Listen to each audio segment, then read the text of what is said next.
So a question I often get asked is if I have any advice for people trying to break into the industry as game designers. My answer has refined itself over time, so I thought I'd summarize it all and post it here. That said, this is a pretty large topic, so I'll be breaking it up into digestible chunks and presenting it through the lens of like an RPG game, starting with character creation. But before we dig in, a quick disclaimer. All opinions expressed here are my own and don't reflect on my employer, and more importantly, keep in mind that my advice here is more based on my experience leveling through this industry. There are a few common themes you'll hear me talk about on this channel. One is that Sekiro is the best From Software game ever made, but the second, and more importantly and more relevant here, is that game design is pretty nuanced, and while that applies to its career progression as well. So take my advice with a grain of salt. If you find it useful, go ahead and use it, and if not, it's just a reflection of my life experience so far. Alright, with all that out of the way, let's jump in.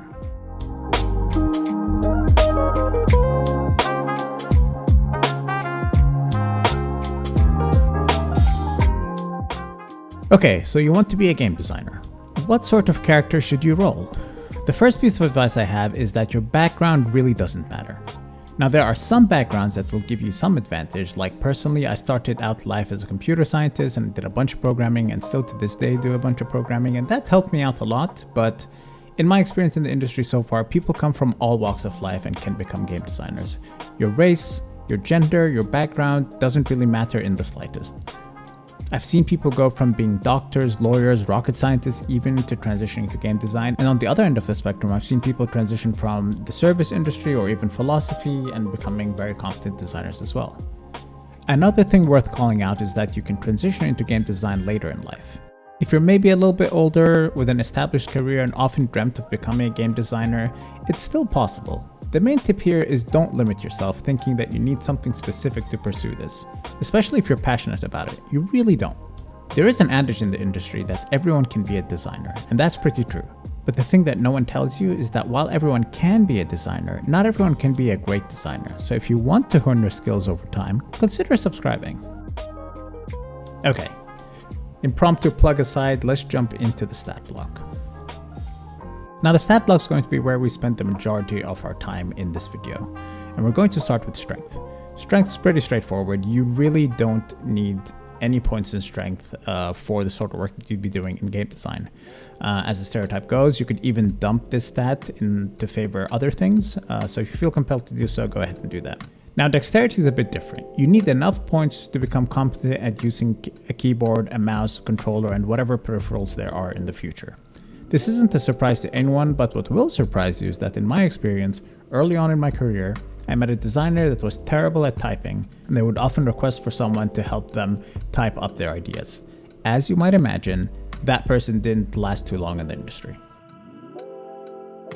Next up on the quick stats would be constitution. Constitution here just represents your health, and this is true for every profession, but the healthier that you are in general, the more time and energy that you will have to dedicate to the things that you love. So I wouldn't recommend dumping this like we did for strength, but maybe put a couple of points here instead. Now the next section is where the great divide exists in the industry. There are some phenomenal, storied, and highly talented designers in our industry that are convinced that game design is all talent, and in our case here, they index heavily on wisdom. They don't much think that game design is teachable, but that instead you either have it or you don't. In our case here, wisdom represents that, the innate raw talent that you might possess. While going heavy on wisdom builds will result in a lot of rapid growth, especially early on in your career, personally I think it has some nasty downsides that can catch up with you later in your career. For one, games are a rapidly changing industry, and you might find that relying too heavily on your talent will make you a little out of date as you progress in your career. Now the flip side of that is int builds, and that represents indexing heavily on your logical abilities, your ability to learn, break things down, digest information, practice, and hard work.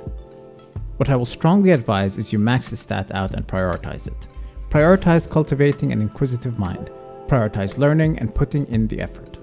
So in this case we max out intelligence and we put the rest in wisdom, because having some early on gives you a leg up. Now the last stat worth talking about is charisma, which here represents your social skills. This is a huge misconception in the industry, and oftentimes when mentoring junior or mid-level designers, one aspect they neglect is their social skills. Design is a deeply social profession, so do not neglect your social skills. When you're starting out, you don't quite need a lot of it.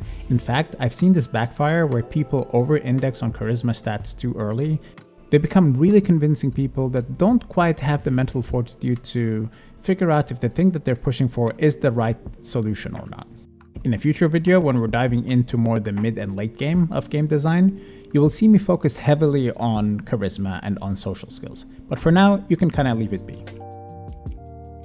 Okay, so that about does it for stats and what they represent. My personal min-max recommendation would be something like this, but you can really play around with it, as long as you prioritize intelligence.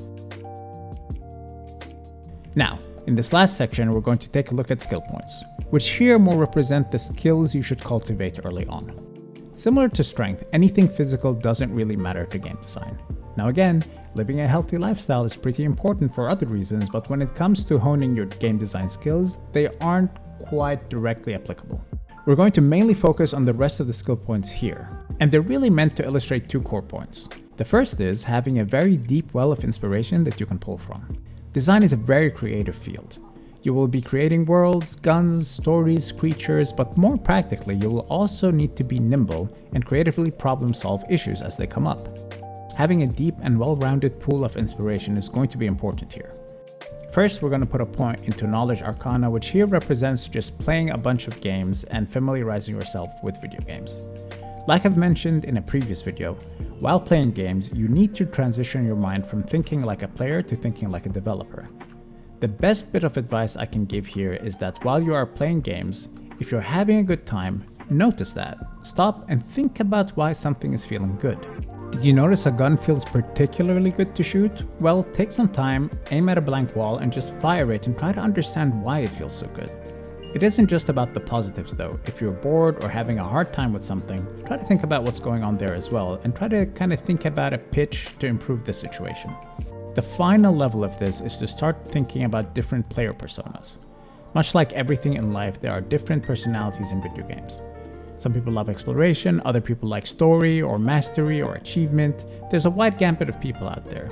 You yourself have a persona too, so you should first find out what that is, and then try to put yourself in the shoes of other people.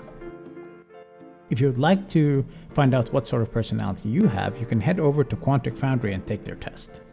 Okay, now there's a reason we're putting points not just in Knowledge Arcana, which again here represents video games. And that is because I strongly advise you to diversify your inspiration points, right? You see this a lot in the industry where people who play a lot of games end up making games, but you end up in this like creative situation where games are cannibalizing themselves too much and there isn't a lot of like inspiration and innovation happening. To counteract this, I advise that you be a more well-rounded person. Read a bunch of books, listen to music, go outside, form different hobbies, gather different bits of knowledge. The deeper and more varied your well, the better you will be at being creative. Okay, now we have 2 points left, and the next thing we're going to talk about is persuasion. I hinted at this earlier, but game design is a deeply social profession. If you think that being a game designer means you get to come up with the cool ideas and then everyone has to do what you're saying, you're dead wrong. I can't stress this enough. So much of game design is leading without authority. It is convincing a group of people with different backgrounds why your pitch or your idea is worth doing. So practicing your persuasion skills is going to be very important. And lastly, well, we have 1 point left and we're going to put it in use magical devices because computers are pretty magical. Okay, let's summarize the key points. First off, your background does not matter at all. Race, gender, none of that matters. Some things give you an advantage, like say programming, but really backgrounds don't matter much. You can even try to take on game design later in life if that's what you want. When it comes to stat allocations, you want enough dexterity to operate computers and controllers competently, and enough constitution that you're living a healthy life without distraction. The major stat I recommend you invest in is intelligence versus wisdom. Wisdom represents your talent, while intelligence is your ability to learn and progress. Wisdom has a lot of benefit to it, so it will be our second highest stat, but relying too heavily on talent can be a huge trap, especially later in your career. Next up, don't skimp on charisma. You don't need it much to start, but you will need it a lot later. When it comes to skills, remember 3 things. Invest in games, learn why they work, and then transition from thinking like a player to thinking like a developer. And lastly, the final level of that is start to think about the different personality types that exist out there and how you might appeal to them differently. Second tip is draw from a diverse pool of inspiration, not just games. Do other things. Design is a social profession, so we'll need to develop the ability to persuade people effectively. And there you have it. I hope you found this video useful. I'll be expanding on this topic further in future videos as we dive into the early, mid, and late game strategies as game designers. But until then, thank you so much for watching, I appreciate you all, and I'll see you all next time.